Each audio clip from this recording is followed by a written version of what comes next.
Hey, what's up? This is Chad Hermansen. Hopefully you enjoyed my video on what I looked for when I would go and watch hitters when I was scouting for the Angels. So as a position player, one of my, struggles when I first started to scout was what did I have to look for in a pitcher, right? I was so enamored with hitting and what the mechanics look like, all those things that, and kind of intricacies of a hitter, that you kind of forget, like, what does a pitcher actually do and how do I break that down? So to kind of keep it really simple for you, I'll break it into sections here and give you an idea of some of the things that we would look for. And one of the first thing is, like a hitter, right, we would look at the body, right? We look at what kind of athlete you are, what kind of frame you are, small, medium, large, extra large type frame. What does that frame look like in 4, 5, 6 years from now? If you're kind of a bigger guy, big hips, maybe you're probably not going to grow anymore. There's some things and intricacies that go along with that. If you're a tall, skinny, wiry guy that doesn't weigh a whole lot, say you're like 160 to 170 pounds as a senior, but dad is a big dude, you could, picture in your mind like 25, like what does this dude look like when he's 210, 215, 230, when he becomes a man and has built up his strength. So obviously we're projecting on what you could possibly look like in the future, although there are certainly the tall, wiry, skinny guys that stay that way. Chris Sale, to me, is a perfect example of a guy that just didn't get much bigger. He's probably 6'6", 6'7", just really lanky, but he's obviously, it works for him. So some kids won't get to, maybe you won't get to 225 plus pounds, and that's certainly okay. A lot of pitchers at the high level pitch around 200 pounds as well. So it's very subjective in that form. But one of the biggest things we start to do is we start to break down the delivery of the player. So part of my job was to go get video from the front, which would be, behind the catcher. I would get video on the side and then video on the other side to get basically all angles of the pitcher. And what we're trying to do there is get video, number one, to our front office, to the national guys, where it's all in one place so they can dissect what that delivery looks like. Are there any red flags in there? And basically, what is happening in the delivery, and is it repeatable? So when we look at deliveries, obviously, ideally, we number one, want athletes that if a team needs to change up or mix up some mechanics down the road, that the player is actually athletic enough to handle that. What we see a lot is, especially at the high school level, is you might have a player that can throw really hard. Let's say anywhere from 88 to even 95, right? Can really power arm. Maybe he's a big, thick guy. It's max effort. Okay, those are all things that we'll look into. And like, how does he get to that 92? How does he get to that 95?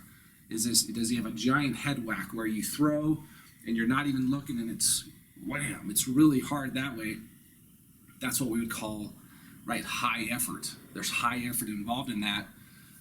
In those certain situations and scenarios when there's high effort in that delivery and maybe it's not clean, it's violent, we're kind of already automatically thinking, okay, this pitcher's probably going to be a bullpen guy. This guy can only do this for probably one inning. Okay, typically most major league teams, not all of them certainly, but they're definitely looking for pitchers that can be starters if they're going to draft them out of high school. Okay, it's got to be probably a pretty special arm if we think he's already going to be a reliever out of high school. I don't think a lot of teams are willing to spend, if say you're a high pick, first, second round type, well over $1 million, $2+ million for a guy that's going to be a reliever. Okay, that's just the experiences that I've had so far. And so know that if you kind of fit into that mold of I'm a high effort guy, I got a big head whack, I can't locate my fastball, I kind of only have one pitch, maybe I can only throw my breaking ball over for 2 out of 10 strikes, something like that.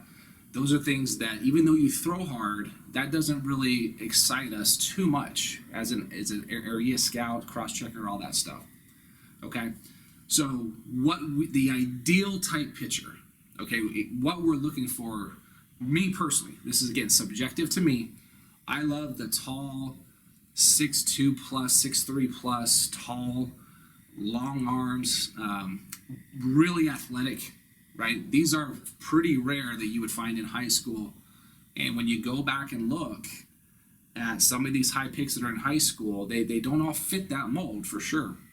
However, there's something there that they're big bodies. They can handle being a starter. They can handle that inning load that they're going to need to, by the time they get to pro ball, they get up to higher minor leagues and the big leagues, these guys are throwing a lot of innings.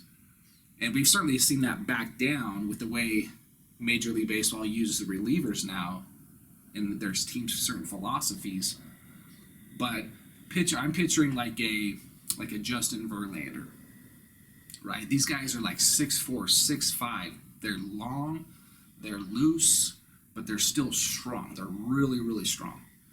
Okay, and again, they don't all fit that mold, but that's kind of ideal. Now, Justin Verlander probably was, if I had to guess, I don't know this answer, I bet he was 6'3 to 6'4", maybe 180 to 200 pounds coming out of high school. If I had to guess, I bet that's where he'd probably be around. I don't know that for sure. But Clayton Kershaw, these are big dudes, right, that are studs in the major league. These are, those are probably 2 Hall of Famers. So I don't mean to talk about a Hall of Famer, but that's where those guys go, right? Those are first-round picks that have that type of potential because they have the physical tools already. So we look at delivery. What does that look like? And we have to sit and kind of dissect it all. It's kind of interesting. It's the wind-up, how they turn, how they stride, how big is the knee lift, is the foot open, closed, all that type of stuff. And then we start looking at arm action, right? What do you do in your circle? Is it a big, long circle? Is it a short circle, medium circle? There's all these kind of check marks that we start to do. And my job was to basically just state the facts of what the player does.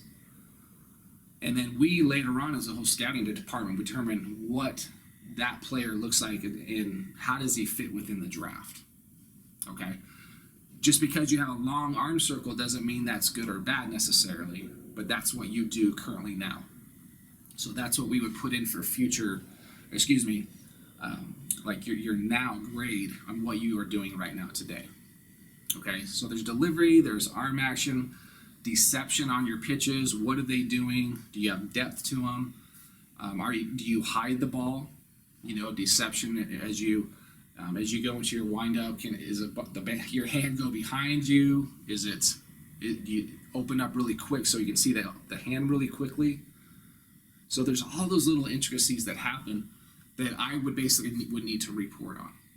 Okay, and so from the arm action, we would talk about, again, delivery, arm action, deception. And then the pitches themselves, we would grade on what the pitch is currently right now and what that pitch could look like in the future. We would grade those on the 20 to 80 scale. Okay, and the fastball was pretty much, there's fastball velocity that would sit in a range. There's fastball movement. What does the ball do? Is it sinking? It just has some cut to it, all that type of stuff. And then the breaking balls, we would look at, now there's obviously technology that can do your spin rates, right? All that stuff, the TrackMan, all that stuff, that record all that stuff. That's something that I didn't do, but that was what machines did. But I, as a scout, would look at the spin, the depth. Does it generate swing and miss, right? That's another thing with a fastball is you may be able to throw hard, but is it flat? Right, you're 92 plus, but you're getting shellacked because it's just a flat, straight four-seam fastball. So that's okay if you can elevate it and locate it, right? But if it's just flat and it's just sitting right there, hitters love that.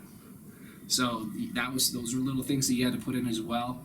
And then, did they have two-seamers that were cutting and sinking, things like that. So back to breaking balls, what's the depth?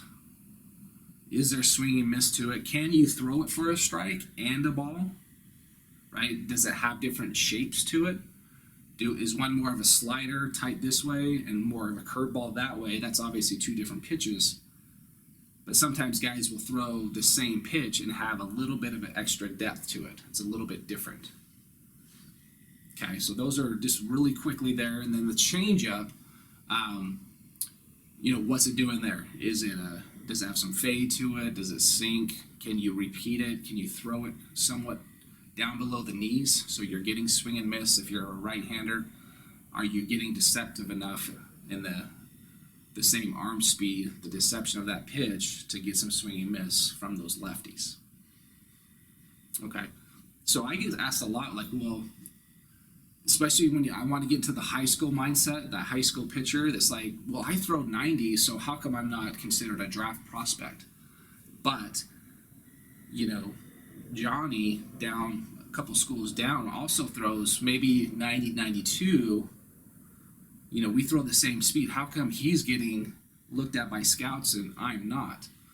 So there could be many answers to that, right?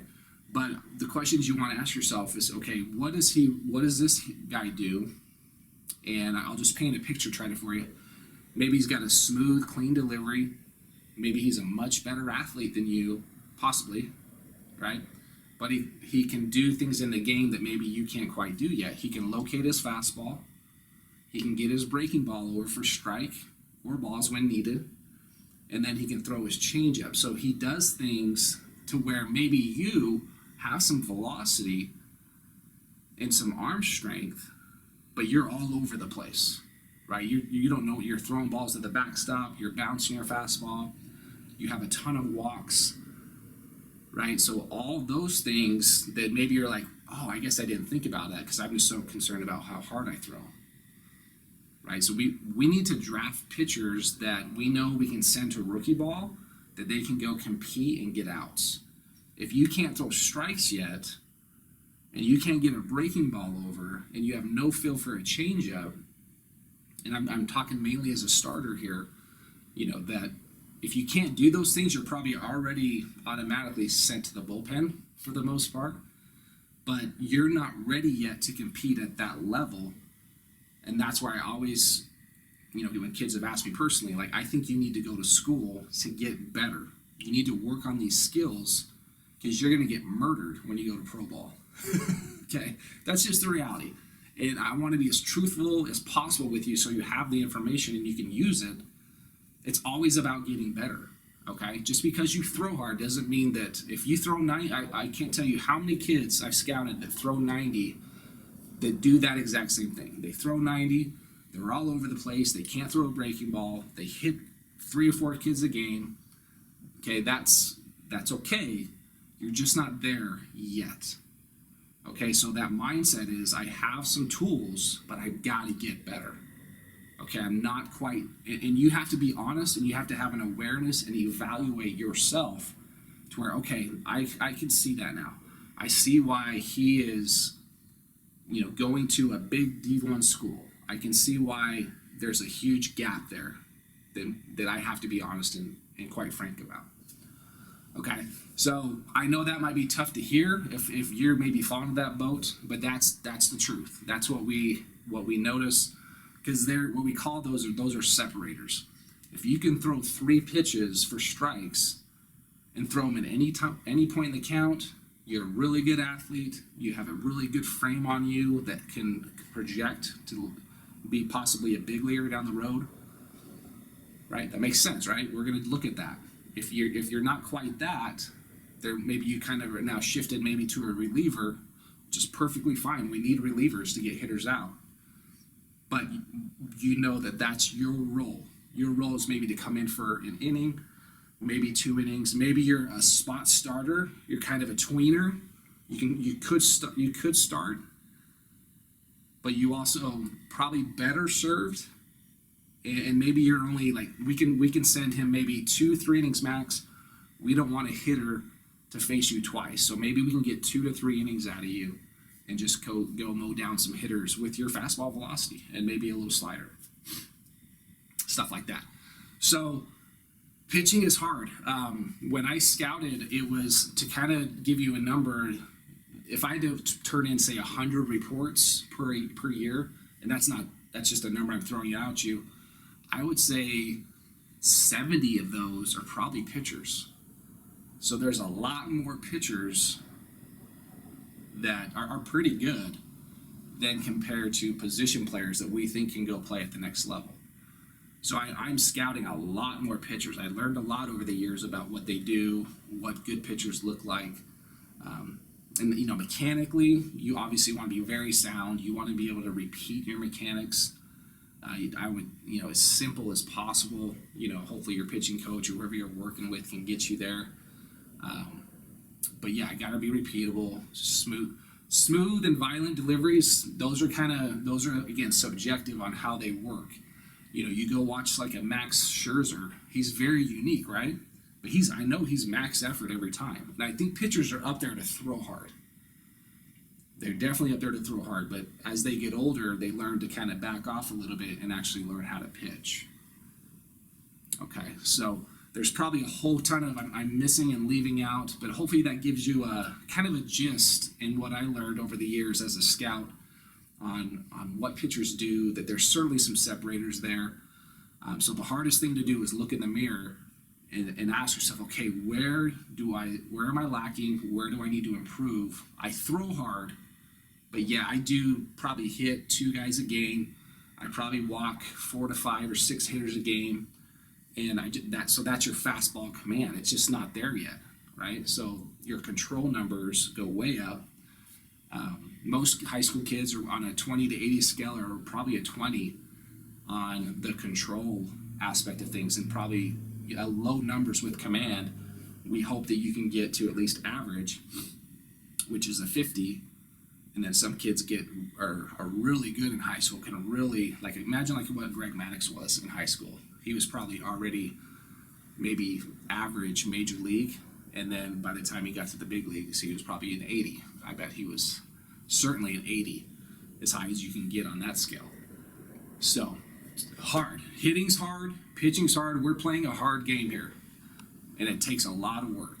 So hopefully you're putting in the work. But I want to thank you for taking the time to subscribe to this hitting video, to this pitching video. I am now I scouted for the Angels for 8 years. COVID hit, got furloughed, decimated, right? Major League Baseball. I was part of that group that got let go. So I'm now coaching athletes on the mental game. So if you are looking to work on your mental game, I coach athletes one-on-one. I do it in group settings. So be on the lookout for emails that I'll be sending out talking about the mental game. And if you're extremely serious and you want to up your game, email me at chad@mentaledge.coach, and I'd love to work with you one-on-one. In fact, before I even take athletes one-on-one, I would love to set up a call with you. I do 30 minutes. It's a free consultation with you and mom or dad that are in control of, in a way, you, especially if you are a high school athlete. In fact, I require mom or dad to be on that consultation call so I can get to know you, get to know your story and what you want to work on. Okay, so again, thank you for taking time to watch these videos, and I will see you in the Mental Edge. Take care.